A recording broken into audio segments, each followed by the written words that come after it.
ములుగు మండలంలోని ఇంచర్ల, జంగాలపల్లి, జగ్గన్నపేట, మల్లంపల్లి, మహమ్మద్ గౌస్పల్లి గ్రామాల్లో ఉపాధి హామీ కూలీల దగ్గర ఎన్నికల ప్రచారం నిర్వహించిన రాష్ట్ర పంచాయతీరాజ్, గ్రామీణాభివృద్ధి, స్త్రీ శిశు సంక్షేమ శాఖ మంత్రి డాక్టర్ సీతక్క ఈ సందర్భంగా మాట్లాడుతూ కాంగ్రెస్ పార్టీ అధికారంలో ఉన్నప్పుడే ఉపాధి హామీ పథకం తీసుకొచ్చి పేదలకు పని కల్పించిన ఘనత కాంగ్రెస్ పార్టీది అని ఈ సందర్భంగా మాట్లాడుతూ కాంగ్రెస్ పార్టీ అధికారంలో ఉన్నప్పుడే ఉపాధి హామీ పథకం తీసుకొచ్చి పేదలకు పని కల్పించిన ఘనత కాంగ్రెస్ పార్టీది అని, కేంద్రంలో కాంగ్రెస్ పార్టీ అధికారంలోకి రాగానే ఉపాధి హామీ కూలీలకు రోజుకు 400 రూపాయలు ఇస్తామని, కేంద్రంలో అధికారంలోకి రాలేమని తెలిసిన బీజేపీ ప్రతిపక్ష నాయకులపై కేసులు పెడుతూ జైల్లో పెడుతోందన్నారు.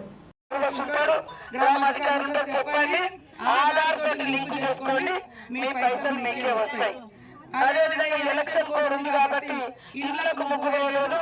తప్పకుండా వర్షాలు ఇప్పుడు ఈ ఎలక్షన్ అయిపోగానే 5 లక్షలతో ఇల్లు లేనటువంటి వాళ్లకు గ్రామ పంచాయతీ మీటింగ్ పెట్టుకొని అందరిని ఒక దగ్గర జమ చేసి అందులో ఎవరైతే పేదలు ఉన్నారో వాళ్లకు ఫస్ట్ చేయడం జరుగుతుంది.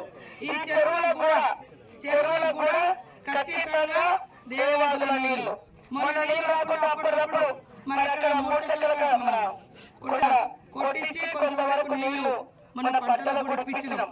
ఇప్పుడు కూడా ఇస్తాం. మల్లంపల్లి మండలం కూడా మా పోరాటం.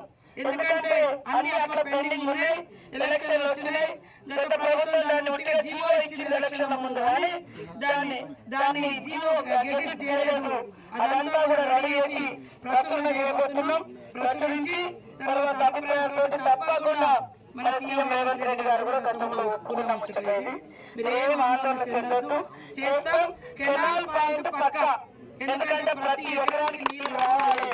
నిన్న కూడా సీఎం గారు రేవంత్ వచ్చి రేవంత్ రెడ్డి గారు చెప్పారు ఖచ్చితంగా ప్రతి చోట ప్రతి ఎకరానికి నీళ్లు ఇవ్వాలని. రైతు బంధు కూడా కొంతమంది పడ్డాయి, ఇంకా కొన్ని పెండింగ్ ఉన్నాయి, వాటికి కూడా వేస్తారు.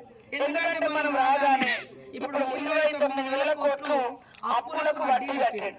ఆ వడ్డీ కట్టడం లేకుండా ఇప్పుడు అందరు రుణమాఫీ అయిపోయి అందరు అకౌంట్లలో పడేది. రైతు బంధు కూడా ఆ అప్పుకు వడ్డీ కట్టకుండా వాడు పెట్టుకున్నాడు. 7 లక్షల కోట్ల అప్పు ఉన్నది రాష్ట్రం మీద. కాబట్టి దయచేసి పేదలకు న్యాయం చేసేదే మన ప్రభుత్వం. ఇవాళ 100 రోజుల పని కూడా రేపు రాహుల్ గాంధీ ప్రధానమంత్రి అవడం ఖాయం. 400 వేస్తున్నాం. ఇది కాంగ్రెస్ పెట్టారు కాబట్టి మోడీ గారు బీజేపీ వాళ్ళు పని తగ్గిస్తా ఉన్నారు. కూలు కూడా పడకుండా గత సంవత్సరం డబ్బులు కూడా రాలేదు. నేను వచ్చి రాగానే దీని మీద రివ్యూ చేసుకొని ఎప్పటికప్పుడు పడాలి డబ్బులు. అదేవిధంగా మంచినీళ్ళు ఇవ్వాలి, టెంట్లు వేయాలి, మరి గడ్డపారలు ఇవ్వాలని కూడా మనం జీవో తీసుకురావడం జరిగింది. తప్పకుండా వస్తే 400 పడతాయి. మా అక్కలకందరికి కూడా ఎలాంటి వడ్డీ లేకుండా రుణమాఫీ మన